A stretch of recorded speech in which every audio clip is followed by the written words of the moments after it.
It's better to be healthy alone than to be sick with someone else.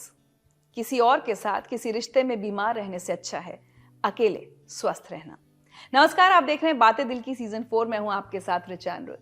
और बातें दिल की ये खास सीरीज है जिसमें हम बात करते हैं तमाम ऐसे इश्यूज पर जो हमारी मेंटल हेल्थ, हमारी इमोशनल वेलनेस से जुड़े हुए हैं।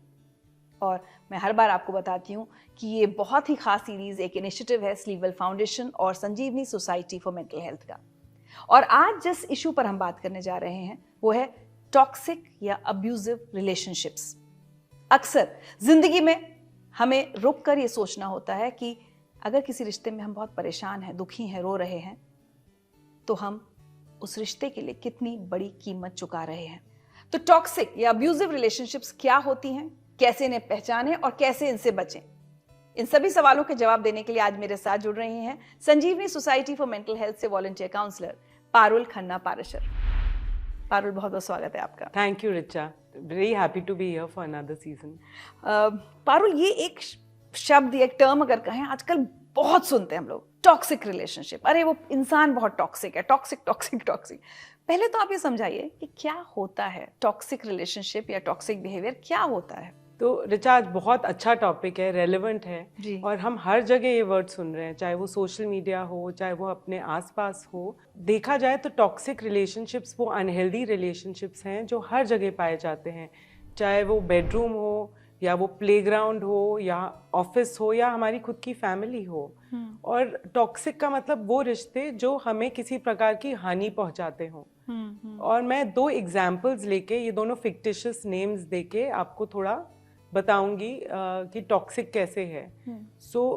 कबीर और प्रीति हैं, दोनों 18 इयर्स के हैं और वो दोनों एक रिश्ते में हैं, रोमांटिक रिश्ते में हैं। कबीर प्रीति को बहुत प्यार करते हैं, लेकिन उनका सोशल मीडिया अकाउंट चेक करते हैं बार बार, उनका फ़ोन चेक करते हैं और पूरी नज़र रखते हैं कि प्रीति किससे मिल रही हैं।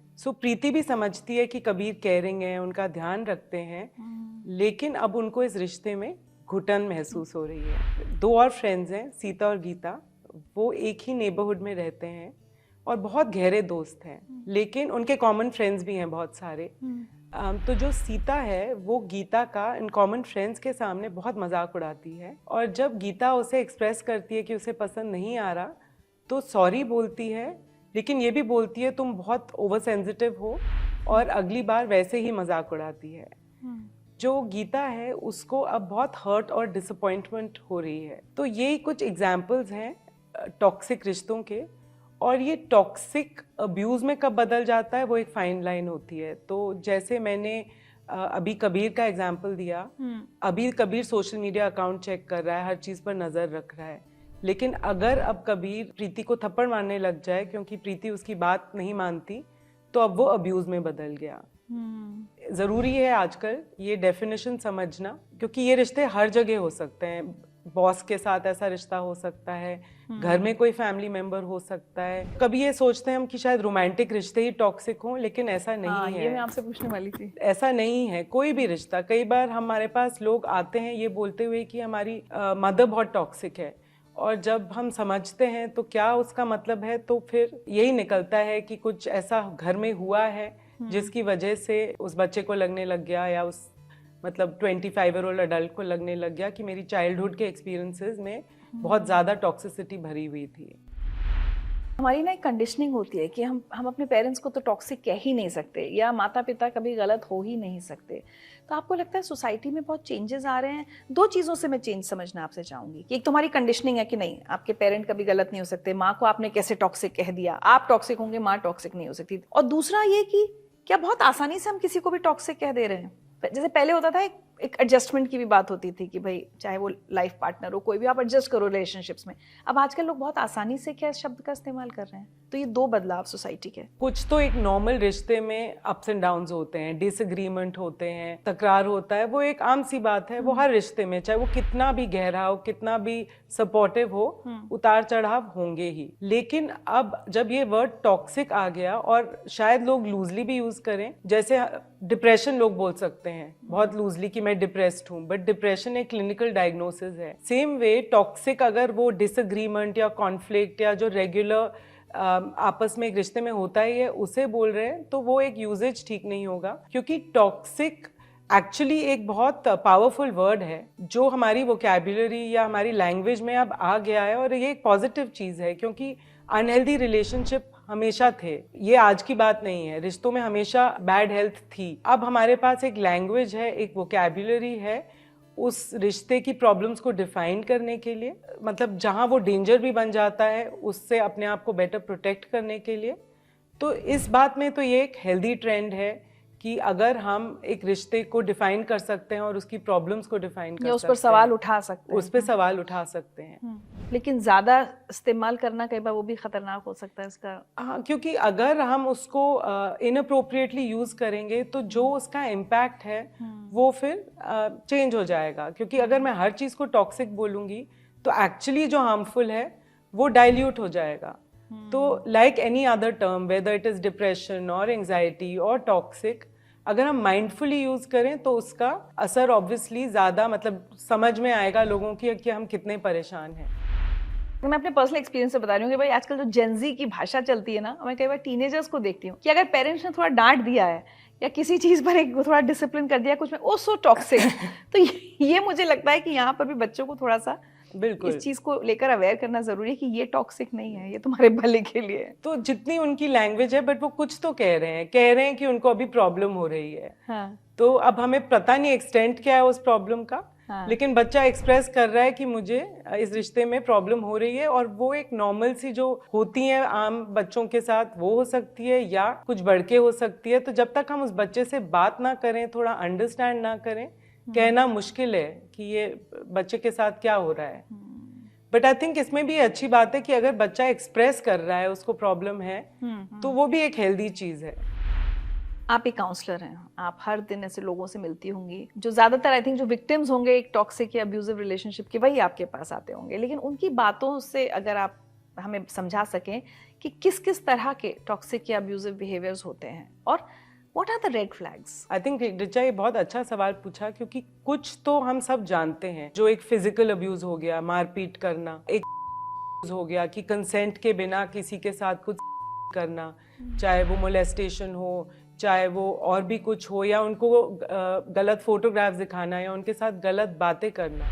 फाइनेंशियल अब्यूज हो गया कि किसी के पैसों को कंट्रोल करके रखना, कि जैसे ही सैलरी आए बैंक अकाउंट में ले लेना, या उनको उतना ही देना जो खर्ची के लिए ज़रूरी है, या उतना भी ना देना। तो फाइनेंशियली उनको कंट्रोल करना। एक नया जो टाइप ऑफ अब्यूज़ हमने देखा है आजकल वो है टेक्नोलॉजी का इस्तेमाल करना। जैसे किसी को थ्रेटन करना कि उनकी कोई इंटीमेट फोटोग्राफ्स लीक कर देंगे, या एक्चुअली कर भी देना, उनका फ़ोन नंबर या कोई और पर्सनल इन्फॉर्मेशन लीक कर देना, या उनके बारे में कोई अफवाह फैला देना। तो ये एक मीन्स है किसी को कंट्रोल और डोमिनेट करने की कोशिश करना। तो ये भी एक बहुत ही नया सा हमने पिछले 4-5 साल में देखा है, लोगों के साथ हो रहा है, हमारे क्लाइंट्स और आम सोसाइटी में भी हमने देखा है हो रहा है। और फिर एक और टाइप ऑफ अब्यूज़ है रिचा, जिसकी अवेयरनेस बहुत लिमिटेड है। इस टॉक के थ्रू शायद हम कुछ अवेयरनेस बढ़ा सकें। वो है इमोशनल अब्यूज़। और इसका ये जो सैड पार्ट है कि जो कर रहा है अब्यूज़ उसको पता भी ना हो।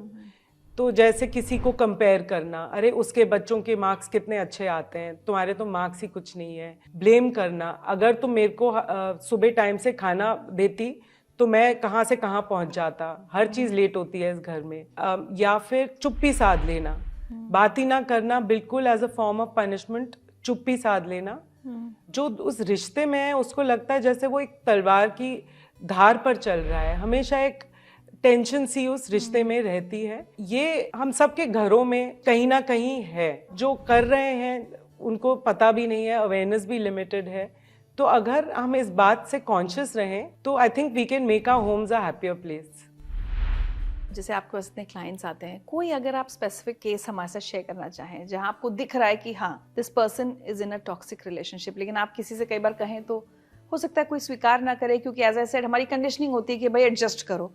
और फिर धीरे धीरे धीरे काउंसलिंग के जरिए उस इंसान को समझ में आया कि अरे I am in a wrong relationship या टॉक्सिक रिलेशनशिप, और फिर क्या हुआ उसके बाद? जैसे मैंने स्टार्ट किया था कबीर और प्रीति के एग्जाम्पल से, तो प्रीति हमारे पास आई थी समझने के लिए कि क्या ये रिश्ता उसके लिए हेल्दी है, क्योंकि on the one hand Kabir बहुत प्यार करता है, बहुत केयरिंग है, उसको समझने की कोशिश करता है, उसे सपोर्ट करता है, लेकिन ऑन द अदर हैंड बहुत ज्यादा पॉजेसिव भी है। जब काउंसलिंग के थ्रू प्रीति को समझ आया कि शायद अब उसको कुछ बाउंड्रीज डालने की ज़रूरत है इस रिश्ते में, ताकि वो मतलब कबीर को क्लियरली कम्युनिकेट कर सके कि ये पोजेसिव वाला पार्ट उसके लिए वर्क नहीं कर रहा, वो बिल्कुल अनहैप्पी है और सफोकेटेड फील कर रही है जब उसका सोशल मीडिया चेक किया जाता है, उसके कपड़ों पे रोक टोक लगाई जाती है। और इस पर्टिकुलर केस में Kabir also was willing to work on the relationship, और he was willing to change this particular behavior about him. Although वो हमारे पास नहीं आए थे, but Preeti worked on herself कि वो अपनी boundaries बहुत clearly define कर दे। इस particular case में तो Kabir was receptive to understanding that if this relationship has to go further, तो उसको कुछ change करना पड़ेगा अपने बारे में। But कई बार ये नहीं भी होता, कई बार जो टॉक्सिक व्यक्ति होता है वो ये कह सकता है कि नहीं मैंने तो कुछ नहीं किया, आई एम राइट।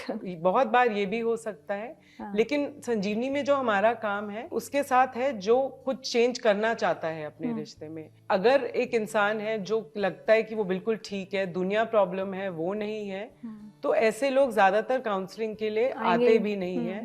सो हमारे पास तो वो लोग आते हैं जो चेंज चाहते हैं, अपनी लाइफ को इम्प्रूव करना चाहते हैं, आगे बढ़ना चाहते हैं। यही फर्क है कि जो सर्वाइवर है या जो इस रिश्ते में ज्यादा इम्पैक्ट है वो तो आएगा, लेकिन जो एक परपेट्रेटर है या जो डोमिनेट करने की कोशिश कर रहा है वो उसके चांसेस कम है हेल्प सीख करने के, क्योंकि उसको लगता है शायद कि वो ठीक कर रहा है। जो लोग नहीं आते हेल्प के लिए या सालों साल, मैं बार बार वो एडजस्टमेंट वर्ड यूज कर रही हूँ क्योंकि वही हमारी कंडीशनिंग होती है कि एडजस्ट करो, कोई बात नहीं, ठीक हो जाएगा, एडजस्ट करो। तो जो व्यक्ति किसी भी रिश्ते में, जैसे आपने कहा भाई माता पिता के साथ भी हो सकता है एक बच्चे का, या सास ससुर के साथ, किसी भी रिश्ते में, या कॉलीग्स एंड बॉस अनसबॉर्डिनेट, अगर बहुत लंबे समय तक हम टॉक्सिक बिहेवियर किसी का बर्दाश्त करते हैं ये सोच के कि छोड़ो छोड़ो, हमारी मेंटल हेल्थ पर, हमारी इमोशनल वेलनेस पर क्या असर पड़ता है? रिचा, बहुत गहरा असर पड़ता है हमारी मेंटल हेल्थ तो बिल्कुल, इवन फिजिकल हेल्थ और हमारे बिहेवियर पर भी। तो हमारी पर्सनालिटी के हर पार्ट पर बहुत गहरा असर पड़ता है और ये समझना बहुत ज़रूरी है। तो अगर मैं हेल्थ की बात करूँ, फिजिकल हेल्थ की बात करूँ, तो हमेशा थका थका रहना या इम्यूनिटी पर इम्पैक्ट होना, बॉडी में एक्स और पेन्स रहना, ड्राइव खत्म सी हो जाना, और विमेन में पीरियड्स पर इम्पैक्ट पड़ना। तो यहाँ तक लोग हमारे पास आके हमारे साथ शेयर करते हैं कि उनके फिजिकल हेल्थ पर कितना ज़्यादा इम्पैक्ट पड़ा है। रिश्ते में होते हुए भी अकेलापन जैसा महसूस करना, कॉन्फिडेंस पर बहुत हिट हो जाना कि मुझ में ही कुछ कमी होगी कि मेरे साथ ऐसा हो रहा है। कभी कभी इरिटेबिलिटी और एंगर, गुस्सा बढ़ जाना और रोने का मन करना। तो बहुत ज़रूरी है कि समझना कि मेरे ऊपर कहाँ कहाँ मेरी फीलिंग्स पर इम्पैक्ट हो रहा है। पहले तो शायद ऐसा नहीं था, तो ये कुछ क्या चेंज आया है मेरी फीलिंग्स में कि मैं हमेशा दुखी सी क्या फील कर रही हूँ। तो ये तो मैं ही खुद बता सकती हूँ। बिहेवियर में जैसे चिकना चिल्लाना, लाइक आउटबर्स्ट्स, या फिर नींद पर असर, या तो बहुत ज़्यादा सोना या बहुत कम सोना, या हमारे खाने पीने पर असर, बिल्कुल खाना छोड़ देना या खाना बहुत ज़्यादा खाना शुरू कर देना। और कभी कभी या पिल्स या इसका बहुत गलत यूज़ करना। हमारे क्लाइंट्स जो आते हैं, जो इन रिश्तों में हैं और उनके ऊपर जो इम्पैक्ट है वो बताते हैं, तो हम मतलब देखें तो पर्सनालिटी के हर एस्पेक्ट पे गहरा असर पड़ता है और इसलिए अवेयरनेस बहुत ज़रूरी है। अच्छा, कई बार ये भी होता होगा कि व्यक्ति को समझ में आ रहा है कि ये जो मेरा पार्टनर है, जिस भी रिश्ते में ये टॉक्सिक है, स्पेशली अगर वो एक रोमांटिक रिलेशनशिप है, लव रिलेशनशिप है, तो मैं इसको ठीक कर लूंगा या ठीक कर लूंगी। इसमें भी लोग बहुत वक्त अपना निकाल देते हैं। तो ऐसे लोगों को आप लोग क्या सलाह देते हैं कि पहले खुद को देखो, दूसरे को तुम ठीक नहीं कर सकते क्या? आई थिंक ये बहुत ज़रूरी है ये सवाल, क्योंकि लोगों को लगता है वो काउंसलिंग के लिए आएंगे और वो कोई टूल सीख लेंगे कि हम दूसरे को कैसे ठीक कर दें। तो हम जब काम शुरू करते हैं तो बहुत जो उनके पर्सनल बिलीफ्स हैं, उनकी धारणाएं हैं, उनके ऊपर एक्सप्लोर करते हैं कि क्या लगता है आपको कि ये रिश्ता लाइफ लॉन्ग है, ये हमेशा ही रहेगा, रिश्ता तोड़ना बिल्कुल गलत है, ये 7 जन्मों का साथ है, या फिर आपको लगता है कि सेल्फिश है मुझे अपने नीड्स के बारे में सोचना, या लोग क्या कहेंगे अगर मैं बताऊंगी कि मेरे को क्या प्रॉब्लम्स हो रही हैं, या क्या पता मेरे में ही कुछ कमियां हैं कि जिसकी वजह से मेरे साथ ऐसा हो रहा है। तो क्या पर्सनल बिलीफ्स हैं आपको अपने को लेके जिसकी वजह से आप इस रिश्ता को एक पर्टिकुलर वे से निभा रहे हैं। तो उस पे हम बहुत काम करते हैं। अच्छा, खुद को समझना, फिर एक्नॉलेज करना कि इम्पैक्ट क्या है, जो बताया कि हेल्थ पे कुछ इम्पैक्ट हुआ क्या, फिजिकल हेल्थ पे, इमोशनली क्या इम्पैक्ट हुआ, बिहेवियर में क्या चेंज आया, फाइनेंसिस पे क्या इम्पैक्ट हुआ। अगर इंसान इतना मुश्किल में है तो बहुत लाइकली काम और फाइनेंसिस पर भी इम्पैक्ट आएगा। और फिर ये भी कभी कभी काउंसलिंग के थ्रू निकल के आता है कि हमारा कौन सा बिहेवियर टॉक्सिक है, कि हम कैसे अपने घरों में ही अगर फॉर एग्जाम्पल कोई आता है कि मेरा अपने अडल्ट बेटे के साथ रिश्ता ठीक नहीं है, कभी कभी ये रियलाइजेशन भी होती है कि हाँ मैं तो हमेशा उसको कंपेयर करती हूँ दूसरों के साथ, या मैं बोलती हूँ तुम्हारा कज़न तो इतना कमा रहा है, या अगर मेरा हस्बैंड किसी बात से प्रॉब्लम है मैरिटल में, तो अपना खुद का रिश्ता देखें तो देख सकते हैं कि हाँ मैं भी कंपेयर करती हूँ उसको दूसरे हस्बैंड से। खुद का जो बिहेवियर जिसमें टॉक्सिक पार्ट्स हैं वो भी इंट्रोस्पेक्ट करना कभी कभी क्लाइंट सीख जाते हैं या समझ जाते हैं काउंसलिंग में, और वहाँ पे बहुत चेंज आ सकता है रिश्ते में। क्योंकि अगर मेरा बिहेवियर चेंज हो जाए, इम्प्रूव हो जाए, तो नेचुरली फैमिली पर अच्छा असर पड़ेगा, रिश्तों पे अच्छा असर पड़ेगा। और ये एक्सेप्टेंस भी कि भाई आप दूसरे को नहीं बदल सकते, ये तो बहुत खुद को क्योंकि बना लो। जब आते हैं तो यही लेके आते हैं कि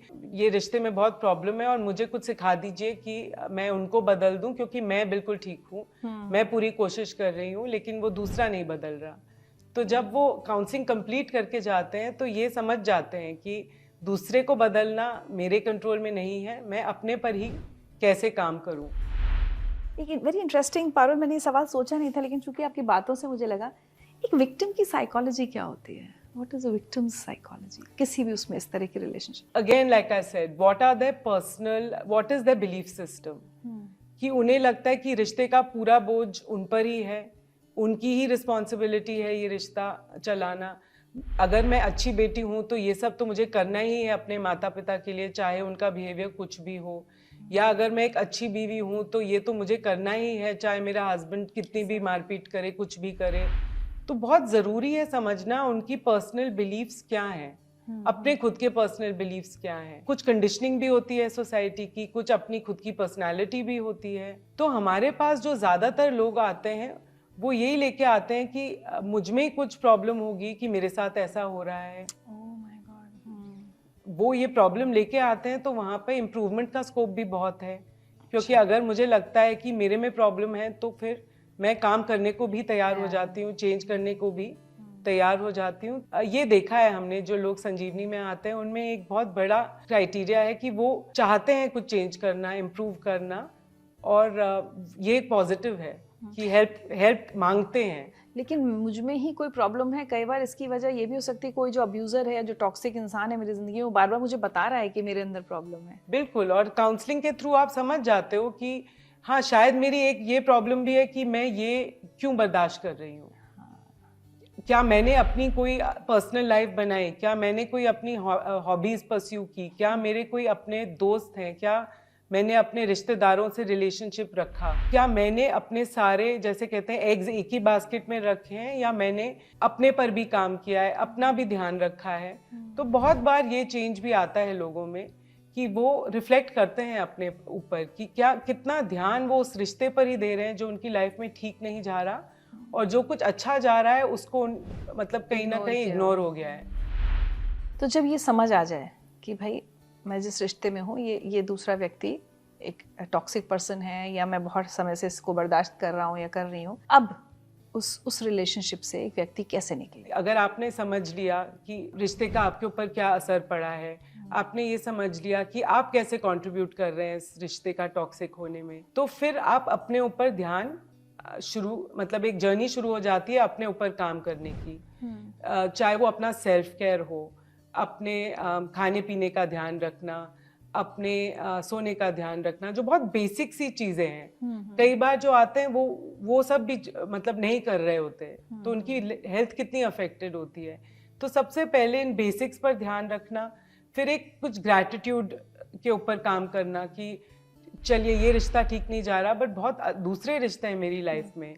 मेरे फ्रेंड्स के साथ रिश्ता अच्छा है, मेरा कोई और रिश्ता अच्छा है, या मेरी जॉब अच्छी है, मुझे मज़ा आता है अपनी जॉब में, या कोई हॉबीज़ फिर परस्यू करना जो पहले छूट गई थी। जैसे पहले कोई पेंटिंग करता था, अब बिल्कुल सालों से हाथ नहीं लगाया पेंट ब्रश को, या पहले कोई ट्रैक्स पे जाता था, नेचर में जाता था। कभी कभी जो आते हैं वो ये भी भूल जाते हैं कि उनका फेवरेट फूड क्या है। मतलब अपने से इतने कट जाते हैं ना, उनसे अगर हम पूछें आपका फेवरेट कलर क्या है, तो वो नहीं बता पाते। तो just basically getting connected with your self is a big change that you can bring in your life at a point जब ये एक टॉक्सिक रिश्ते ने आपकी लाइफ को डोमिनेट कर दिया है। आप so that is a big change, that is a positive. कुछ रिश्ते तो ऐसे होते हैं कि भाई चलो अभी ये तो शादी नहीं हुई, सिर्फ एक डेटिंग किसी लड़का लड़की का फेज में, दे कैन डिसाइड कि ठीक है भाई तुम बहुत, एक डिसाइड कर सकता है कि तुम बहुत टॉक्सिक हो, ये ऐसा ये रिलेशनशिप नहीं चल सकती। कुछ रिश्ते ऐसे हैं जिसमें आप फिजिकली निकल नहीं सकते या निकलना चाहते भी नहीं है कि भाई चाहे वो आपके पेरेंट्स के साथ रिलेशनशिप हो, या अगर बॉस के साथ है तो आप नौकरी थोड़ी छोड़ सकते हो। तो जैसे अभी हमने बात की कि फिजिकली किसी रिलेशनशिप से निकल जाना, एक इमोशनली निकल जाना भी कोई चीज़ होती है क्या, कि हम वहाँ हैं लेकिन अब उस टॉक्सिक पर्सन का बिहेवियर मुझे अफेक्ट नहीं कर रहा। पहले तो अवेयर होना कि कितना इम्पैक्ट किया है, अपने ऊपर काम करना, कुछ बाउंड्रीज सेट करना कि अगर फॉर एग्जांपल आपका बॉस है जो आपको रात के 11-12 किसी भी टाइम पर फ़ोन कर रहा है, तो क्या आप सोच सकते हैं कि कुछ कई बार आप फ़ोन ना उठाएं फॉर एग्जांपल, या मतलब अगर आपकी मदर बार बार आपको किसी से कंपेयर कर रही है और आपको बुरा लगता है और आप अपनी मदर को चेंज नहीं कर सकते, तो क्या आप अपने आप को रिमाइंड कर सकते हैं कि I am complete as I am and this does not need to define me. Siblings में भी हो सकता है, बिल्कुल हो सकता है। एक भाई बहन बहुत टॉक्सिक हो सकता है, बहुत हो सकता है, कोई भी रिश्ता। जैसे मैंने शुरुआत की थी, चाहे वो हमारे बेडरूम में हस्बैंड वाइफ के बीच में, चाहे वो एक ऑफिस में, चाहे वो फ्रेंड्स के बीच में, तो कोई भी रिश्ता टॉक्सिक हो सकता है। और अब हमारे पास लैंग्वेज है, वोकैबुलरी है, अंडरस्टैंडिंग है, जो शायद पहले नहीं थी। मतलब समझने की कि जस्ट बिकॉज रिश्ता है डजंट मीन कि हेल्दी होगा, हमें सूट कर रहा होगा, हमारे लिए हमारा मतलब हमें कनेक्शन होगा, तो ज़रूरी नहीं है। जैसे आपने बोला, हर रिश्ते से तो हम निकल नहीं सकते, तो कैसे उसे रहते हुए भी कैसे निभा सकते अपनी हैं, सेल्फ केयर कैसे कर सकते हैं, कैसे कर सकते। Communication with the toxic person, आपके एक्सपीरियंस में क्या कहता है? क्या उससे कभी मदद मिली है कि किसी इंसान ने जाके कहा हो एक टॉक्सिक पर्सन से कि भाई तुम ऐसे हो और तुम्हारे इस बिहेवियर की वजह से मुझ पर असर पड़ा है और मेरी जिंदगी बर्बाद हो रही है? Does that work? It could work sometimes, that may be they are just not aware. But अगर आपने बताया भी और उनको कोई रिमोर्स नहीं है, उनको कोई गिल्ट नहीं है, वो बदलना नहीं चाहते, तो फिर इट्स बेटर कि आप अपने ऊपर ही फोकस करें। क्योंकि जब लोग आते हैं तो बहुत साल निकल चुके हैं कि उनने बहुत ट्राई किया है। कोई इमीडिएटली काउंसलिंग के लिए नहीं आता, वो बहुत सालों से अलग अलग तरीकों से ट्राई कर चुके हैं। फिर आई थिंक उनकी अंडरस्टैंडिंग होती है कि अब हम अपने आप पर फोकस करें, वहाँ तो हम चेंजेस ला सकते हैं। हमारे फैमिली में या फ्रेंड्स ग्रुप में कोई व्यक्ति है, हमें दिख रहा है कि वो व्यक्ति एक टॉक्सिक रिलेशनशिप में है, हमें दिख रहा है कि वो पर्सन सफ़र भी कर रहा है, क्या हम उसकी मदद कर सकते हैं? क्योंकि आजकल बहुत जगहों पे ये भी हो गया, अरे भाई किसी की लाइफ में इंटरफियर क्यों करना, अरे you know what if the person doesn't like it, हमें कहना चाहिए या नहीं कहना चाहिए? बहुत सारे साल मेरे मन में आएंगे अगर मैं जानती हूँ कि मेरी एक सहेली सफ़र कर रही है, तो क्या करना चाहिए? अगर करना चाहिए तो कैसे कर सकते हैं हम? देखिए, आज के बिजी टाइम में अगर हम किसी को एक सेफ स्पेस प्रोवाइड करें जहाँ हम उनकी बात सुने, उसको कॉन्फिडेंशियल रखें, उनको समझने की कोशिश करें, वो एक बहुत बड़ा सपोर्ट है जो हम अपने किसी भी फ्रेंड या फैमिली मेम्बर जो ऐसे रिश्ते में हैं उसको प्रोवाइड कर सकते हैं। लेकिन जो आपने सही बोला रिचा, कि कहीं ना कहीं अपनी पर्सनल बाउंड्रीज भी याद रखनी पड़ेंगी, क्योंकि जो चॉइस मेरी हो वो शायद दूसरे की ना हो। Exactly. तो जो मैंने अभी वापस कबीर और प्रीति का एग्जाम्पल दिया, तो प्रीति ने जब अपनी फ्रेंड्स को बोला कि ये कबीर ऐसा करता है, मेरा फोन चेक करता है, मेरा सोशल मीडिया, तो वो फ्रेंड कहती है अरे कितना केयरिंग बॉयफ्रेंड है, मेरा बॉयफ्रेंड तो बॉदर ही नहीं करता, तुम तो लकी हो।